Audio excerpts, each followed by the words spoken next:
Last month, on January 11th, something happened in the aviation industry that hasn't occurred since 9/11. The Federal Aviation Administration, known as the FAA, issued a nationwide ground stop across the U.S., meaning all flight departures were delayed indefinitely. It was a failure of the Notice to Air Missions System, also known as NOTAM. Without this technology, pilots are essentially flying solo without any guidance or updates. So NOTAM is a system that is part of the air traffic control system or air transportation system that provides information on current hazards or current information on what's going on. And dispatchers use this information to safely plan flights. So for instance, NOTAM will provide instructions on where there may be bird strikes all the way to where there may be runway closures due to maintenance overnight. So before you take off a flight, as you're planning your flight, you need to know how to safely fly and plan your route. That's Lori Garrow, a professor and co-director of the Center for Urban and Regional Air Mobility at the Georgia Institute of Technology. Garrow is an expert on urban air mobility, aviation, and travel behavior. She says that without NOTAM, pilots are unaware of potential hazards in the airfield, and the outcome can be deadly. Luckily, last month's outage only lasted about 2 hours. However, this collapse of a vital system raised many questions. What factors fed into this sudden outage? There was a system update that was done in the middle of the evening, and that the file that was being loaded into the main system to do that update had some corrupt data in it or bad data. FAA then switched to their backup system, but unfortunately the same data issues were in the backup database as well. And so the decision was made to basically do a ground stop in the morning, meaning no flights would take off until they could verify that the correct information was being loaded into the database. So it looks like it was a human error and that the file that was being used in both the main system as well as the backup system was corrupt. Before putting in effect a complete ground stop, the FAA tried using a manual phone system while NOTAM was down. But the large number of flights soon became too much for operators to handle, leaving the agency with no choice but to pause all departures until the automated system was repaired. Michael McCormick, an assistant professor of air traffic management at Embry-Riddle Aeronautical University, says part of the issue is that the NOTAM system hasn't been updated in over 20 years. The basic core system hasn't been upgraded since the turn of the century, so 23 years ago. And that was done at that time because there was something known as Y2K, the transition from 1999 to the year 2000. There was uncertainty whether the systems could handle that. So all the FAA systems were upgraded at that time. The Notice system has continued to run flawlessly since that time. Until now. Since the outage, many have wondered if the ordeal could have been avoided with a more up-to-date network. In fact, Secretary of Transportation Pete Buttigieg met with FAA officials, urging them to fully revamp the system as soon as possible, according to CNN. McCormick argues that newer technology is more resilient to glitches and could have stopped the series of IT failures that led to the shutdown. But this controversy is not the first time the aviation agency has faced scrutiny. For several years now, it's been criticized for not modernizing its technology fast enough, and Garrow says this extends far beyond NOTAM. Let me give one example. When aircraft are flying right now in the air, they need to know the position of other aircraft so that they can avoid them, right? So there's no collisions. There are newer technologies like sensors that allow you to more precisely identify the location of these aircraft that then would allow you and the aircraft to run closer together. So think about if you're driving in your car and you have sensors that automatically tell you when to brake, right? It's the same sensor technologies that allow you to run aircraft closer together because you know with higher precision where they are. Well, in order to do that, you have to have the airlines invest in equipment and sensors on the aircraft. And then you have to have the FAA also invest in the technology or systems to be able to use those sensors. On top of adding sensor technology, Garrow says that modernization efforts could improve taxi procedures and fuel efficiency.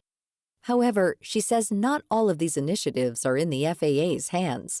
In order to make these improvements, the agency will need more money from the federal government. With FAA reauthorization proceedings happening later this year, experts argue that now is the perfect time.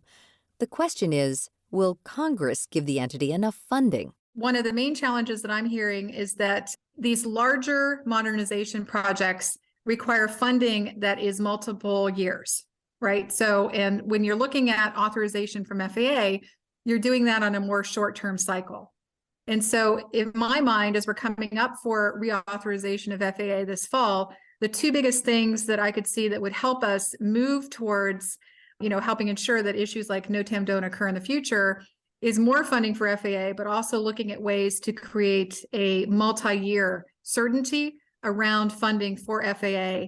Currently, funding only covers 1 year at a time, making it difficult to plan for bigger, long-term projects.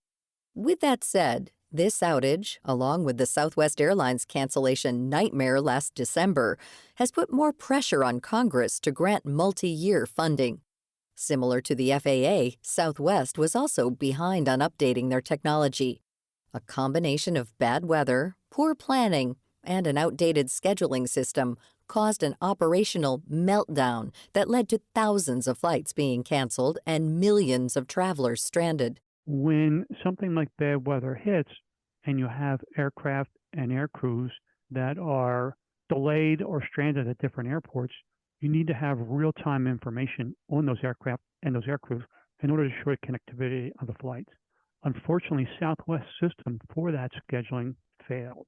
So it made a bad situation worse by not having awareness of where the aircraft and air crews were in order to get the schedule up and running again and ensure the connectivity of baggage and passengers.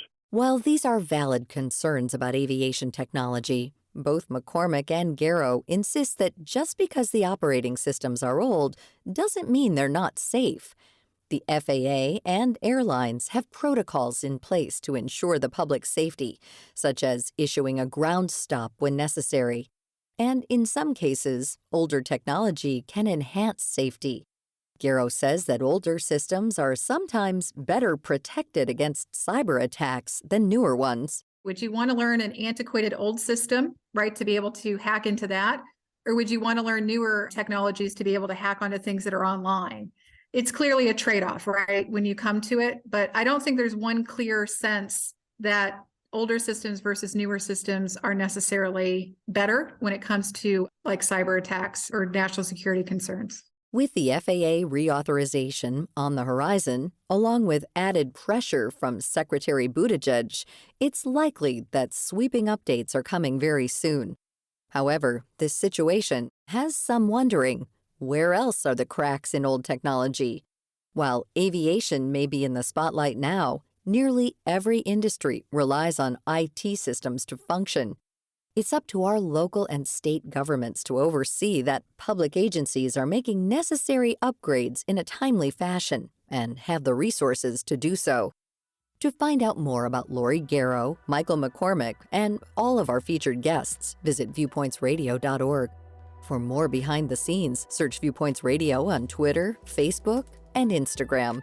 This segment was written and produced by Grace Galanti. Our executive producer is Amira Zaveri. Studio production by Jason Dickey. I'm Marty Peterson.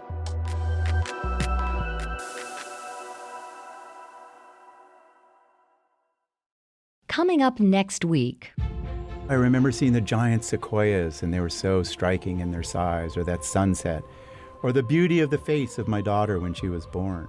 Understanding the emotion behind the moments we remember in life. Then, many people started realizing that there were also families and children experiencing homelessness. As of 2020, there are close to 600,000 Americans experiencing homelessness.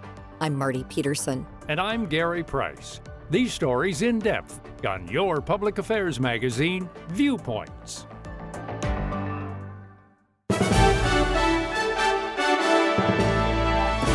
And that's Viewpoints for this week.